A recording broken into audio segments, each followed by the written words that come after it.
The vaccine prison ship drifted through the cold darkness of space, carrying cargo that no captain wanted to transport. Deep within the lowest deck, past 3 layers of reinforced steel doors, the creature sat in chains. The guards called him the Human. They had never seen anything like him before. Commander Zeltrix stood outside the observation window, his 4 eyes blinking nervously as he watched the prisoner. The Human was massive. His body was covered in thick muscle that bulged beneath his torn clothing. His arms were as thick as the legs of most vaccine soldiers. His chest rose and fell with each slow breath, and even in sleep, he looked dangerous. "How long has he been here?" asked Lieutenant Pyrrhix, a young officer who had just transferred to the ship. 40 days, Zeltrix replied. "We captured him on the border planet Nexus 7. He killed 12 of our soldiers before we could bring him down." Pyrrhix swallowed hard. 12? With weapons? With his bare hands. The young lieutenant stepped back from the window. He had heard stories about humans, but he had always thought they were exaggerated. Looking at the sleeping giant now, he was not so sure anymore. The human's name was Marcus Cole. He was a construction worker from Earth who had been traveling to a mining colony when his transport ship was attacked. The vaccine had taken everyone prisoner. Most of the other humans had been sold at various stations along the way, but Marcus was different. He was too dangerous to sell. He was being taken to the High Council for study and eventual execution. Marcus opened his eyes slowly. The dim blue light of the cell hurt his vision, but he had grown used to it. He looked down at the iron chains that wrapped around his wrists, his ankles, and his neck. Each chain was as thick as his thumb. The vaccine believed these chains could hold any creature in the galaxy. They were wrong. Marcus had been testing the chains for weeks. Every night, when the guards thought he was sleeping, he would flex his muscles against the metal. He would push and pull, twist and strain. At first, the chains did not move at all. But Marcus did not give up. He had grown up on Earth, a planet with gravity stronger than most worlds in the galaxy. His bones were denser. His muscles were harder. His body was built for survival. Now, after 40 days of quiet effort, he could feel the weakness in the metal. The chain around his left wrist had a small crack. The one around his neck was starting to bend. Tonight would be the night. Guard Captain Vorix walked through the lower deck, checking on the security stations. He was an older vaccine with gray scales and tired eyes. He had served on prison ships for over 30 years, and he had never lost a prisoner. He was proud of that record. "Status report," he said to the 2 guards stationed outside the human cell. "All quiet, Captain," one of them replied. "The creature has been sleeping for hours." Vorix looked through the observation window. The human was sitting against the wall, his head down, his eyes closed. The chains were still in place.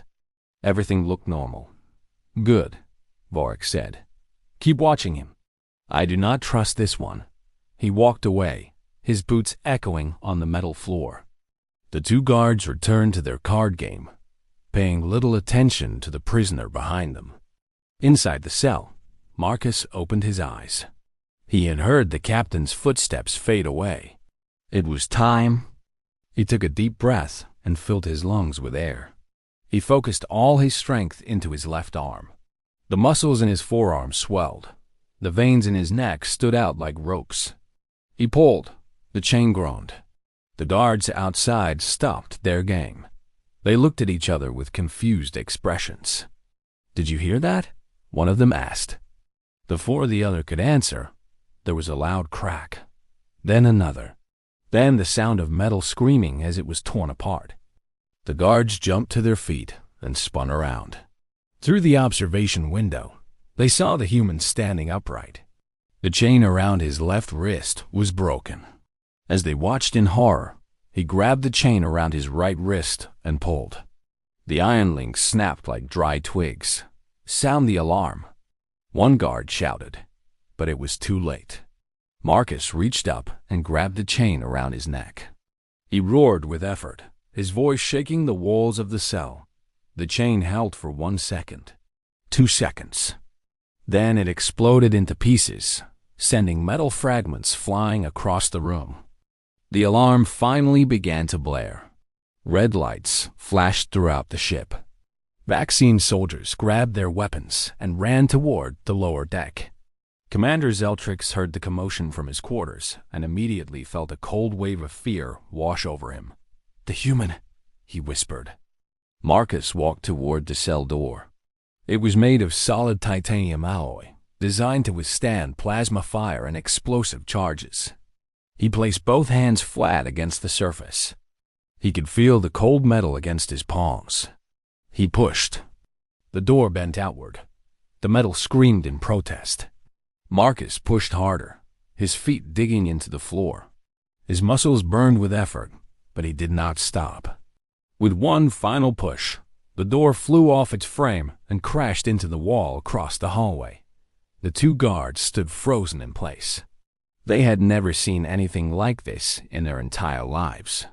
Their weapons hung limply at their sides. Their mouths hung open in disbelief. Marcus stepped out of his cell and looked at them. He was covered in sweat. His chest was heaving. His eyes were filled with a fire that made the guards feel very small. "Run," he said. They ran. The alarm continued to blare as Marcus walked through the lower deck. He was in no hurry. He had waited 40 days for this moment. He was going to enjoy it. A squad of 6 vaccine soldiers appeared at the end of the hallway. They raised their plasma rifles and opened fire. Blue bolts of energy streaked toward Marcus. He dove to the side and rolled behind a support beam. The plasma shots hit the wall behind him, melting the metal into glowing puddles. Marcus looked around and spotted a heavy metal pipe that had come loose from the ceiling. He grabbed it and tested its weight. It was solid. It would work. He charged. The soldiers kept firing, but Marcus was faster than they expected.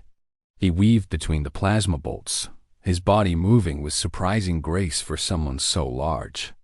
He reached the first soldier and swung the pipe. The weapon connected with the soldier's helmet and sent him flying into the wall. The second soldier tried to aim his rifle, but Marcus grabbed it from his hands and crushed it like paper. He threw the soldier aside and kept moving. Within seconds, all 6 soldiers were on the ground. Some were unconscious. Others were groaning in pain. None of them were dead. Marcus did not want to kill unless he had to. He just wanted to escape. Guard Captain Orcs heard the reports coming through his communicator. His hands were shaking. 6 soldiers down. The human was heading toward the upper decks. The prison ship was in chaos. All available units to the main corridor. He shouted into his communicator, "Stop that creature at any cost." But deep down, Vorix knew it was hopeless. He had spent 30 years transporting prisoners across the galaxy. He had dealt with dangerous criminals from dozens of species. But he had never faced anything like this human. Marcus reached the main corridor and found it filled with guards. There were at least 20 of them, all armed with rifles and stun batons. They formed a wall of weapons pointed directly at him. "Surrender now!" Commander Zeltrix shouted from behind the line of guards. "You cannot escape this ship." Marcus looked at the commander. Then he looked at the guards. He could see the fear in their eyes. Their hands were trembling. Their breathing was fast and shallow. They were terrified.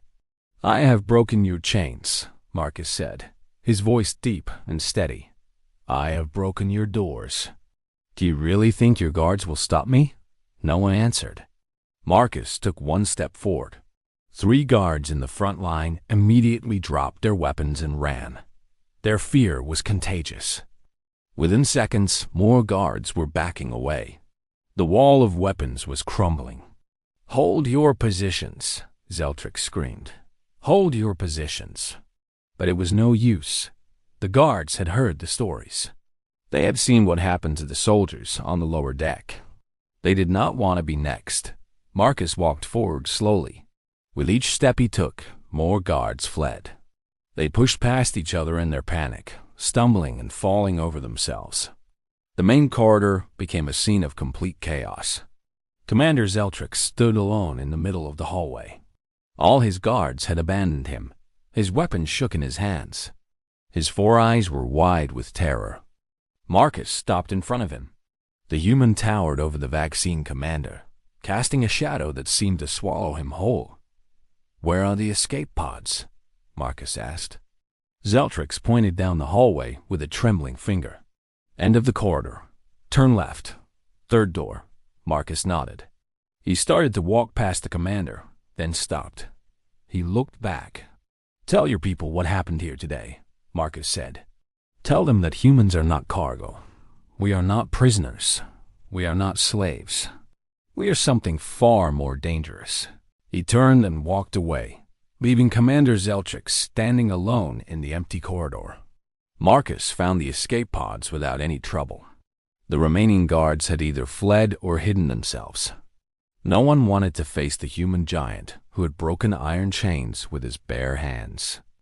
He climbed into one of the pods and started the launch sequence. Through the small window, he could see the prison ship growing smaller as the pod flew away.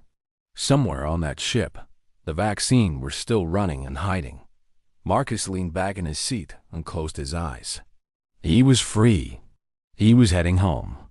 Behind him, the vaccine prison ship drifted through space, its crew traumatized and its reputation destroyed. Word of what happened would spread quickly through the galaxy. The story of the human who broke his chains and made an entire ship's worth of guards run for their lives would become legend. And across the stars, other species would hear the tale and wonder about these strange creatures called humans. They would wonder what made them so strong. They would wonder what made them so fearless. And they would learn to be very careful around the beings from the small blue planet called Earth. Marcus Cole smiled as the pod flew toward freedom. He did not know what challenges awaited him. He did not know how he would get back to Earth. But he knew one thing for certain. He was human, and that meant he would never give up.